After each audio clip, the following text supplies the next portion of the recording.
মুখে জল আনা পারফেক্ট টক ঝাল মিষ্টি লেবুর আচার খেতে চান, তাও আবার কোনো রকম তেতো ভাব ছাড়াই? আজ আমি আপনাদের দেখাবো রোদে দেওয়ার ঝামেলা ছাড়াই মাত্র 20 মিনিটে কিভাবে লেবুর আচার তৈরি করবেন।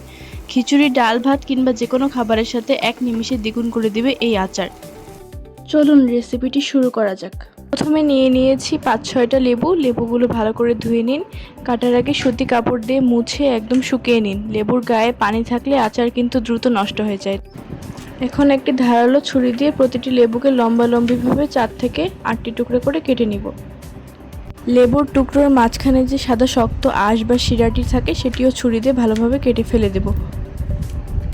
এখন লেবুগুলোকে এভাবে টুকরো করে নিয়ে লেবুর বীজগুলো সেখান থেকে ফেলে দেব। এভাবে সবগুলো লেবু কেটে নেব। এখন একটি ব্লেন্ডারের জার নিয়ে নিচ্ছি। ব্লেন্ডারের জারে কেটে রাখা লেবুগুলো দিয়ে দিব। মনে রাখবেন ব্লেন্ড করার সময় কিন্তু এক ফোঁটাও পানি দেওয়া যাবে না, পানি দিলে আচার নষ্ট হয়ে যাবে। আচারের স্থায়িত্ব বাড়াতে আপনারা চাইলে ভিনেগার বা সিরকা দিতে পারেন। আচারের সুবাস আর স্বাদকে নেক্সট লেভেলে নিয়ে যেতে এবার যোগ করেছি আমার একটা সিক্রেট টুইস্ট।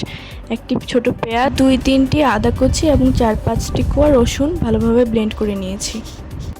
এবার তৈরি করব আচারের আসল সিক্রেট মশলা। একটি শুকনো কড়াইয়ে 1.5 চামচ পাঁচফোড়ন নিয়ে আঁচে আঁচে একটু ফ্রাই করে নিচ্ছি। যখনই সুন্দর একটা সুবাস বের হবে তখন এগুলো ব্লেন্ড করে নিয়ে হয়ে গেল আমাদের সিক্রেট মশলা। এরপর একটি প্যান বসিয়ে নিয়েছি এবং ব্লেন্ড করে লেবুর মিশ্রণ এবং পেঁয়াজ, রসুন, আদার মিশ্রণটি দিয়ে দিচ্ছি।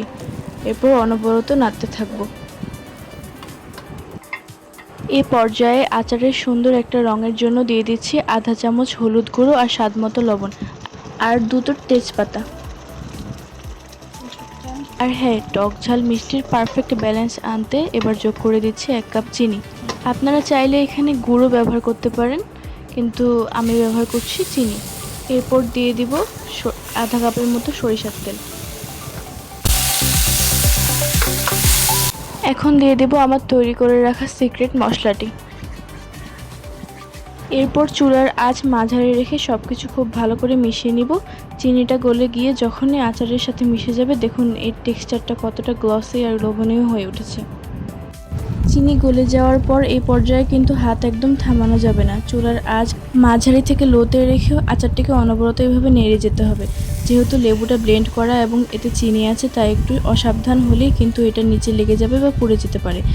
তাই একটু সময় নিয়ে ভালোভাবে নাড়তে থাকুন। এখন স্বাদ আনার জন্য একটু ধনিয়া গুঁড়ো ছিটিয়ে দেব। আচার কিন্তু আমাদের একদম শেষ পর্যায়ে চলে এসেছে। দেখুন নাড়তে নাড়তে কালারটা কতটা চমৎকার আর গাঢ় হয়ে গেছে, আর আচারটা কড়াইয়ে গা ঘেঁষে একদম দলা পেকে আসছে। ঠিক আচার পুরোপুরি ঠান্ডা হয়ে গেলে এটিকে একটি পরিষ্কার ও শুকনো কাচের জারে ভরে সংরক্ষণ করব। পানি না লাগলে এই আচার ঘরের তাপমাত্রায় পুরো 1 বছর একদম ভালো থাকবে। ব্যাস তৈরি হয়ে গেল মুখে লেগে থাকার মতো আমাদের ব্লেন্ডেড লেবুর আচার। গরম ভাত, খিচুড়ি কিংবা পরোটার সাথে জাস্ট জমে যাবে। রেসিপিটি কেমন লাগলো কমেন্টে অবশ্যই জানিয়ে যাবেন।